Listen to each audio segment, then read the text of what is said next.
I'm looking at this man in front of me. He's more of a stranger than the man I thought loved and married me. My hand shakes as I hold a hospital invoice and a bank transfer receipt. Tunde is shouting something about disrespect. My toddler clings to my dress, confused. The baby cries from the bedroom. 3 years ago, he promised to take care of me. Now he's threatening to take my children if I don't obey. What turned this love into a threat? The ballroom glowed with chandeliers and important people.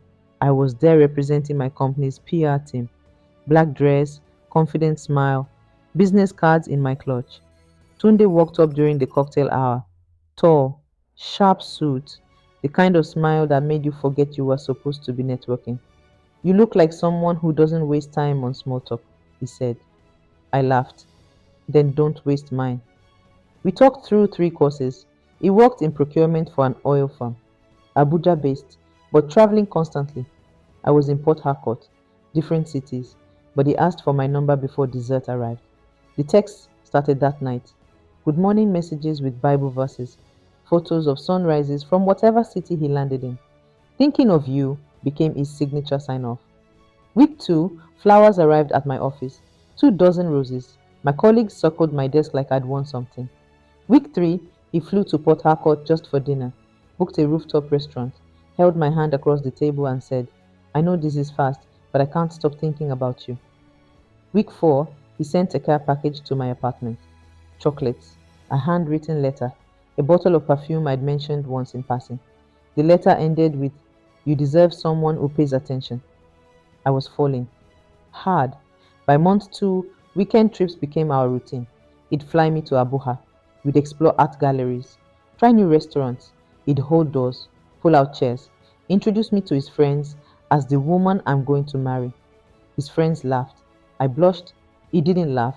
My promotion at work, he surprised me with his spa weekend, the day my childhood dog died. He video called at midnight just to let me cry. You don't have to be strong all the time, he said. Not with me. Month 3, he invited me to his family home in Abuja. His mother hugged me at the door. His sisters asked when the wedding would be. He squeezed my hand under the dinner table and smiled like he'd already won.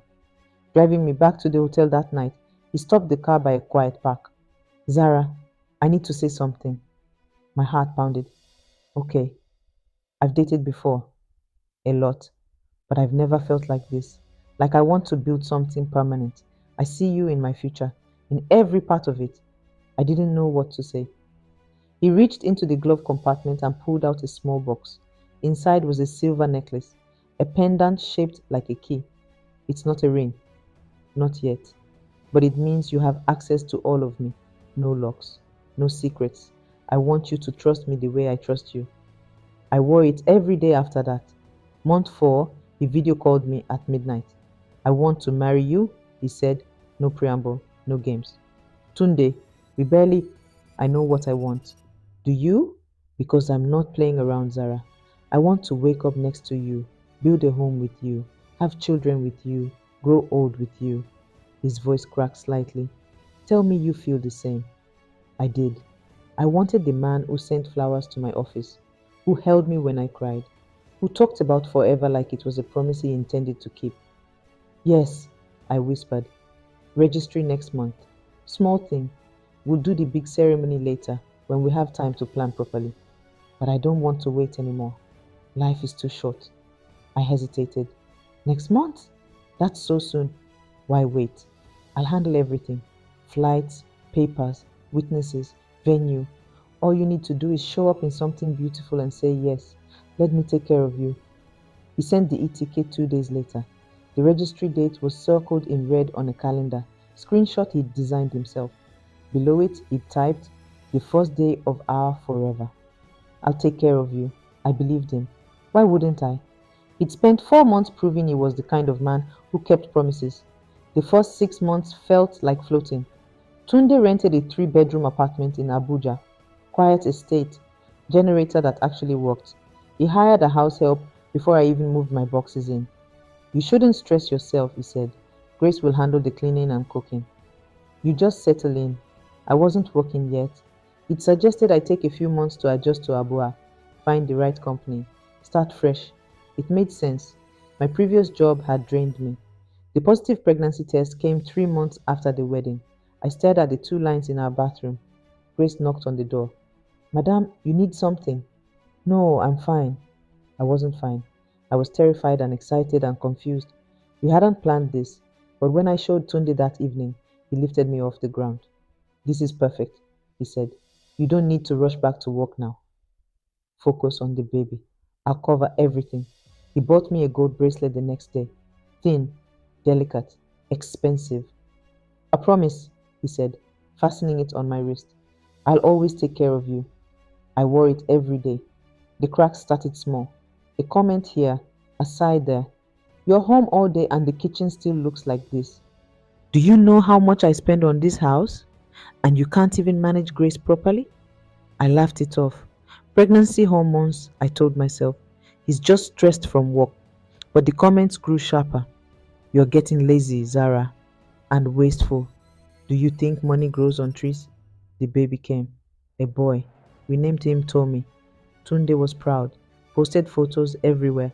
Bought tiny sneakers that cost more than my old work shoes. But something shifted. I started talking about going back to work when Tommy turned 6 months. Sent my CV to a few recruiters. One called back. Marketing role. Good pay. Flexible hours. I told Tunde at dinner. He didn't look up from his plate. The baby is still small. It'll be 8 months by the time I start. Grace can. Grace is not his mother. You are. He set his fork down. Why are you in such a hurry? You think I can't provide? That's not what I... Then let me do my job. Your job is Tommy. The recruiter stopped calling. I stopped bringing it up. Money became tight. Or at least, that's what Tunde said.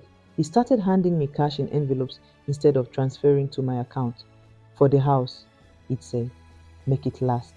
I started writing everything down. Every expense, every naira, diapers, formula, rice, tomatoes, transport to the clinic. I kept the notebook hidden under the mattress because I needed proof I wasn't wasteful. One evening, my phone buzzed. A recruiter, different company. They'd seen my profile online. Mrs. Zara, we have an opening that matches your experience. Tunde walked into the room. I ended the call. Who was that? Wrong number. He stared at me for 5 seconds too long. Then he smiled. You're a terrible liar. 2 weeks later, I missed my period. The second pregnancy was harder. My body hadn't recovered from Tommy. The doctor used words like high risk and close monitoring. At 36 weeks, the pain started. Sharp, constant wrong.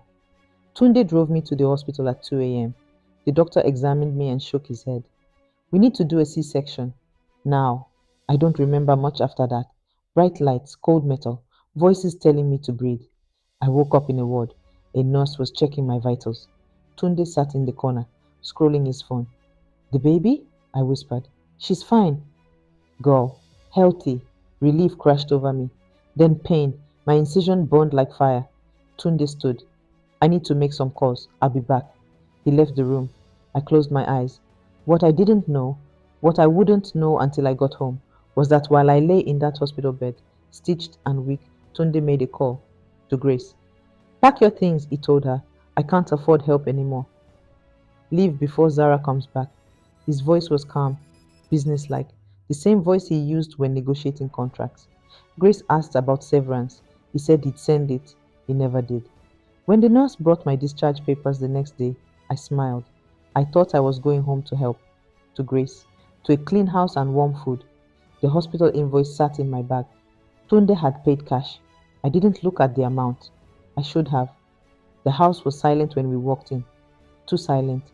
Where's Grace? I asked, holding the baby against my chest. Tommy ran ahead, looking for her. Tunde set my bag down. I let her go. What? We can't afford her. Not with 2 children and hospital bills. Tunde, I just had surgery. I can't.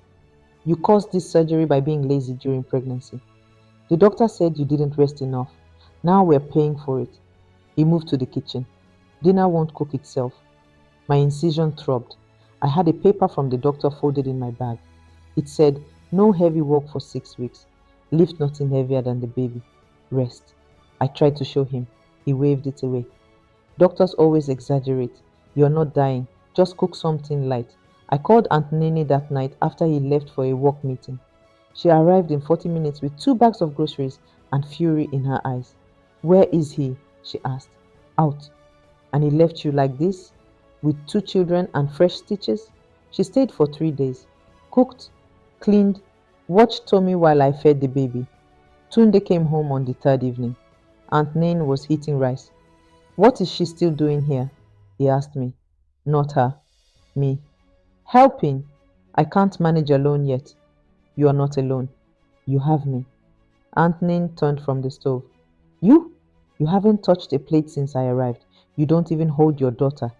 His jaw tightened. This is my house. You don't tell me. I'm telling you that your wife just had surgery and you're acting like she's your housemaid. He smiled. Cold. Thin. Zara, tell your aunt she can leave now. Aunt Nene packed that night. Before she left, she pressed something into my hand. A SIM card. If you need me, use this. Don't let him isolate you. 2 nights later, the fight was bad, loud. Tunde shouting about rice being too salty, me crying from exhaustion, Tommy screaming, the baby wailing. A neighbor recorded it through the thin walls.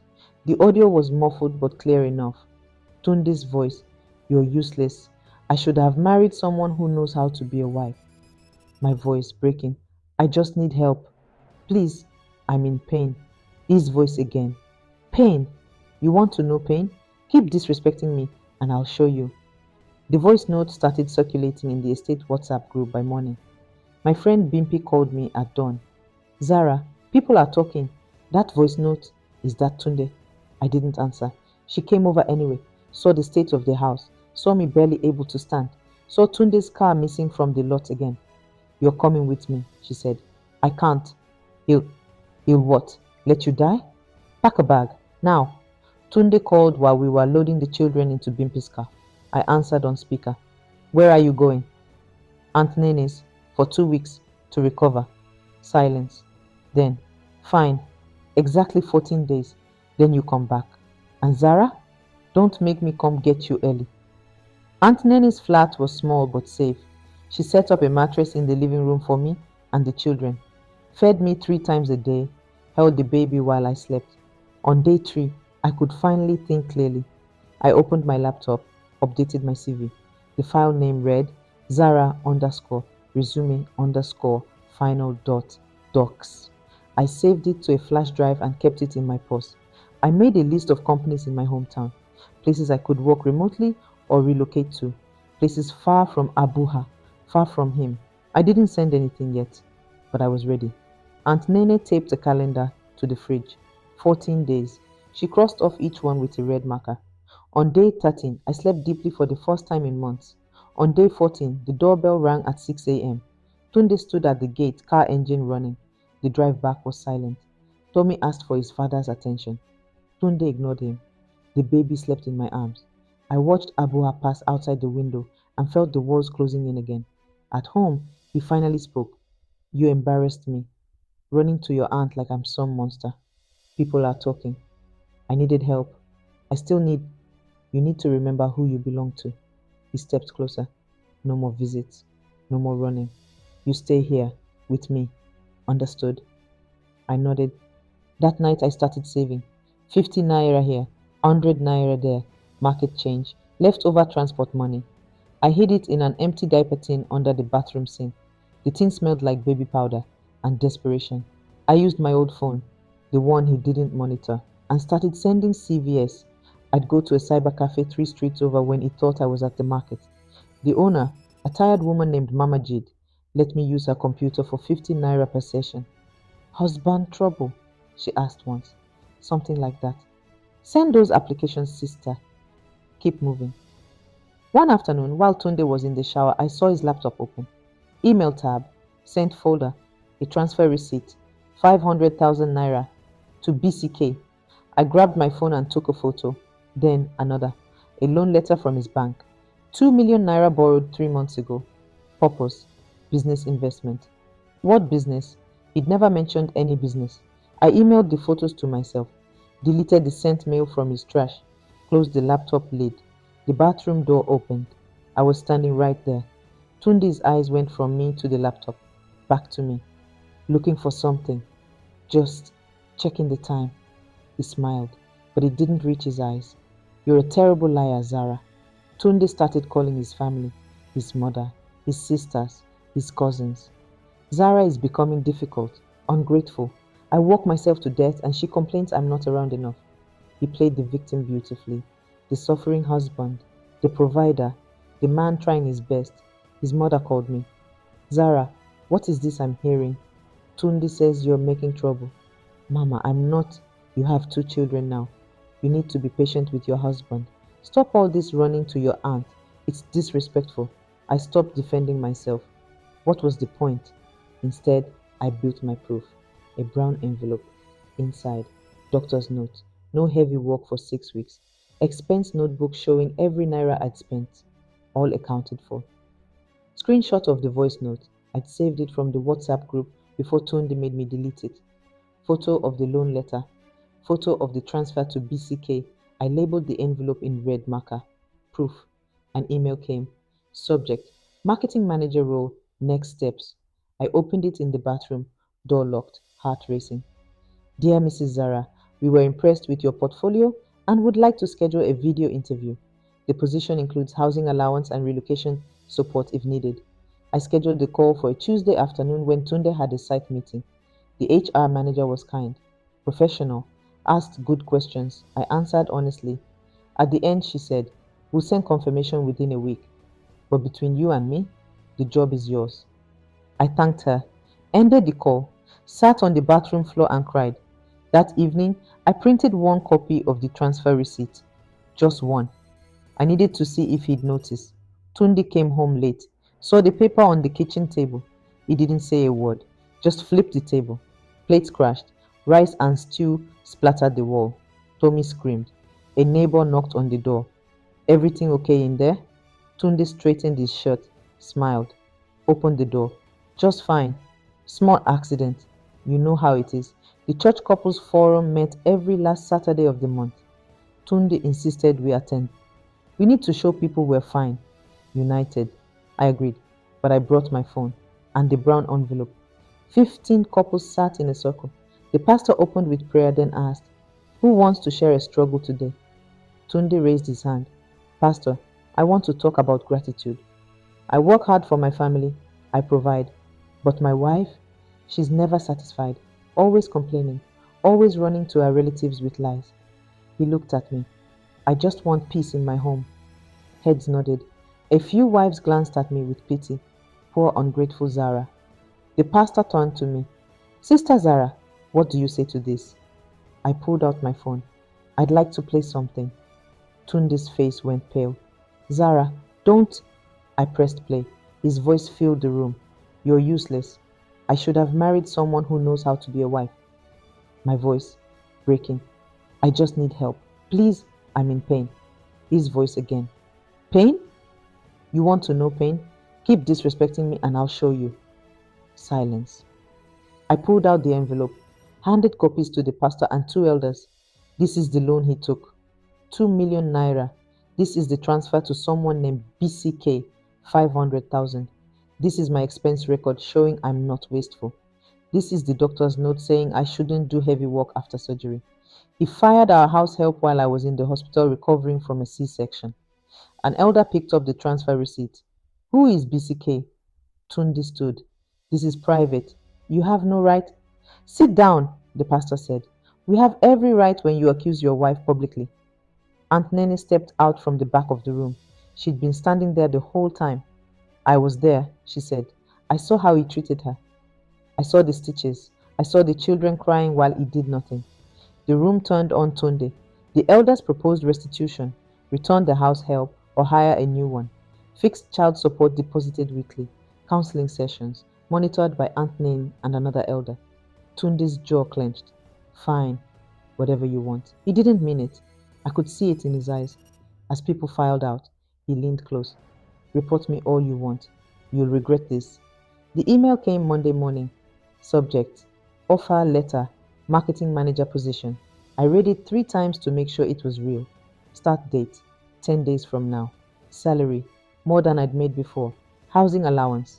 Enough for a two-bedroom apartment in my hometown. I forwarded it to Aunt Nen with one word. Soon, I wrote everything down: rules, boundaries, a framework for what comes next. 1. Custody schedule in writing. Weekends with him, supervised by his mother or Aunt Nene. 2. Fixed child support. 5,000 naira per week per child, deposited to a separate account. 3. No surprise visits to my new home.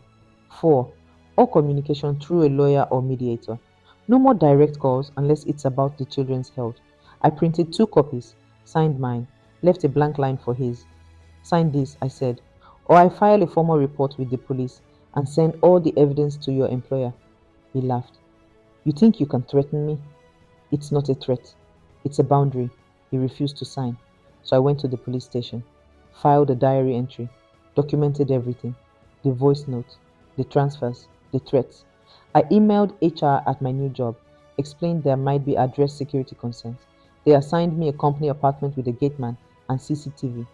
Aunt Nene came over to help me pack. 2 suitcases, the children's things, my documents, the brown envelope.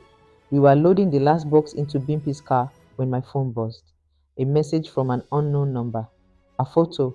Tunde, standing inside a bank office. Beside him, a woman in a red dress, smiling. The timestamp. Today, 10:47 a.m.